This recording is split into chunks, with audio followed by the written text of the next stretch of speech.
बाबा ले है जन्म होगी रौदपुरी माँ। गुरु बाबा ले है जन्म होगी रौदपुरी माँ।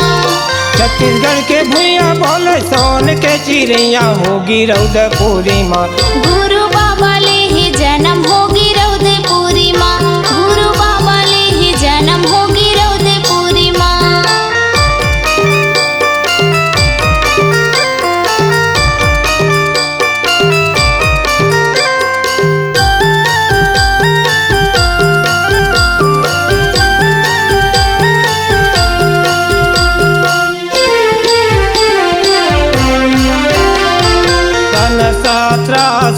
छप्पन के साले 56 के साले तिथि 14 से गुरु वो चंद्रवारे वो चंद्रवारे।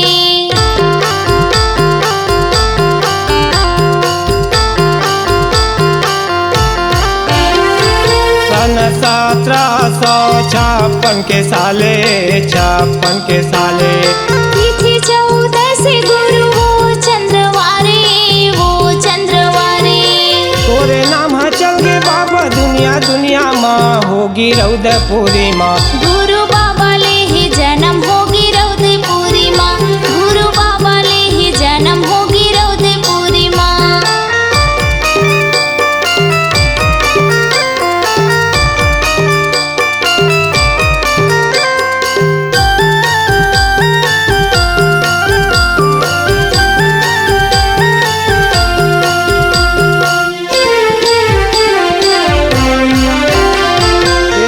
लेके आए हवाई अमरौतीन के कोरा माँ अमरौतीन के कोरा माँ। फुकरा बासत रात है सुंदर है लगन हाँ सुंदर है लगन हाँ।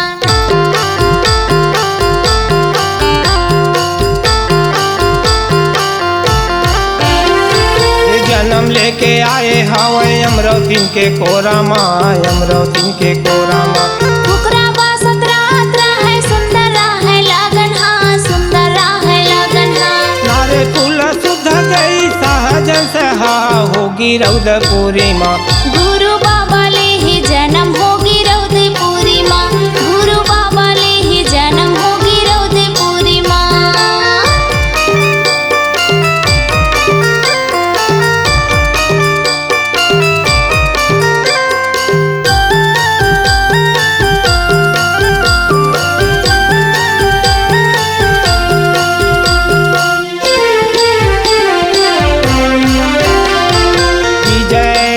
बल ग्रंथ हमूला बतावथे हमूला बतावथे।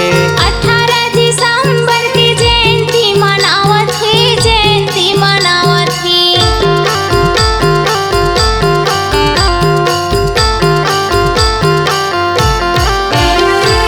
विजय अथ बल ग्रंथ हमूला बतावथे हमूला बतावथे। 18 दिसंबर की जयंती मनावत है जयंती मनावत है। समलाल गाने गाथे छोटे बुद्धि माँ होगी रौदपुरी माँ। गुरु बाबा ले है जन्म होगी रौदपुरी माँ। गुरु बाबा ले है जन्म होगी रौदपुरी माँ। छत्तीसगढ़ के भुइया बोले सोन के चिड़िया होगी रौदपुरी माँ। गुरु बाबा ले है जन्म होगी रौदपुरी माँ। गुरु बाबा ले है जन्म होगी रौदपुरी माँ। गुरु बाबा ले है जन्म होगी रौदपुरी माँ। गुरु बाबा ले है जन्म होगी रौदपुरी माँ।